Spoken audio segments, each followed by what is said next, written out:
नेवा, जैसा कि आप जानते हैं, भारत सरकार के डिजिटल इंडिया कार्यक्रम के अंतर्गत सभी प्रदेशों की विधानसभाओं में पेपरलेस, ये ग्रीन गवर्नेंस का एक सबसे बड़ा उदाहरण भी है, पेपरलेस विधानसभा हो। और इसीलिए नेशनल ई विधान एप्लीकेशन के माध्यम से हम विधानसभा में इस योजना को प्रारंभ कर रहे हैं। इसमें लगभग 23 करोड़ रुपए का खर्च होगा और इसमें 60% भारत सरकार देगी, 40% राज्य सरकार वहन करेगी। इसमें जो सॉफ्टवेयर बनेगा वो एनआईसी के द्वारा बनेगा, प्रशिक्षण भी एनआईसी के द्वारा दिया जाएगा। माननीय विधायकों को और कर्मचारियों को सबको प्रशिक्षण देने का काम करेंगे। मेरा ख्याल है कि देश के अंदर ये 13वीं या 14वीं विधानसभा होगी जो पेपरलेस और डिजिटल इंडिया के अनुरूप काम करेगी। ये ग्रीन गवर्नेंस का एक बहुत अच्छा उदाहरण होगा। विमुक्त घुमंतु और अर्ध घुमंतु जाति के विद्यार्थी जो हॉस्टल में पढ़ते हैं तो उन्हें अनुसूचित जाति कल्याण विभाग से कम छात्रवृत्ति मिलती थी। अब आज कैबिनेट ने निर्णय लिया है कि जब भी अनुसूचित जाति कल्याण विभाग के द्वारा विद्यार्थियों को जो छात्रवृत्ति दी जाती है वही छात्रवृत्ति हमेशा घुमंतु और अर्ध घुमंतु वर्ग के विद्यार्थियों को भी दी जाएगी। ये एक बहुत महत्वपूर्ण विषय है नर्मदा घाटी विकास विभाग का। आप सभी जानते हैं कि 45 वर्ष पहले नर्मदा वाटर डिस्ट्रीब्यूटर ट्रिब्यूनल ने नर्मदा जी के पानी के हिस्सों का आवंटन दिया था। मध्य प्रदेश को 18.25 एमओसीएन फीट पानी लेना था। यह अवार्ड की तिथि 31 दिसंबर 24 को खत्म हो रही है।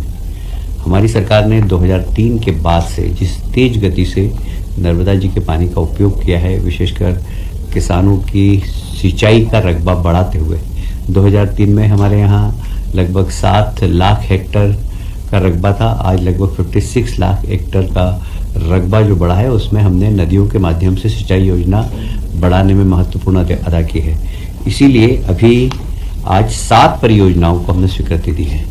ये सब आदिवासी क्षेत्र के अंदर ही आदिवासी भाइयों को अधिकांश इसका लाभ मिलेगा, महेश्वर, ओंकारेश्वर, इन सब क्षेत्रों के अंदर। और ये लगभग 9,271 करोड़ की योजना है।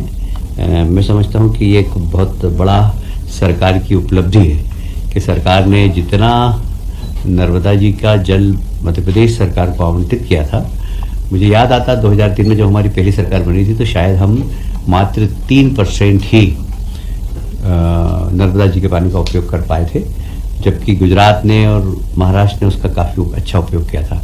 और जब से हमारी सरकार आई है हमने इस दिशा में बहुत तेज़ी से कदम बढ़ाए हैं। और आप सभी जानते हैं कि राज्य सरकार के पास विमान नहीं, जो विमान था दुर्घटनाग्रस्त हो गया था। अभी हम लोग किराए पर ले रहे हैं और हमने एक इतना बड़ा राज्य है, हमारे पास स्वयं का विमान होना चाहिए। कई बार माननीय मुख्यमंत्री को इमरजेंसी में जाना पड़ता है, विमान नहीं होने के कारण जहां पहुंचना होता वहां नहीं पहुंच पाते, तो एक राज्य का विमान होना चाहिए।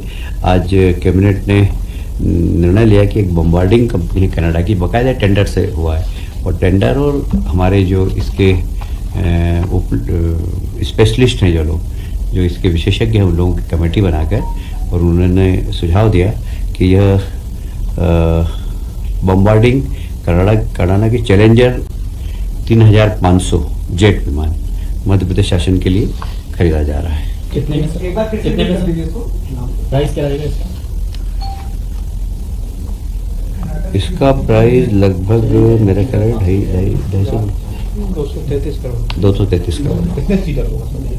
अरे यार इतनी डिटेल थोड़ी बात होती है यार। अब सीट कैसी होगी, आगे होगी कि पीछे होगी, अब ये सब बताने लगे।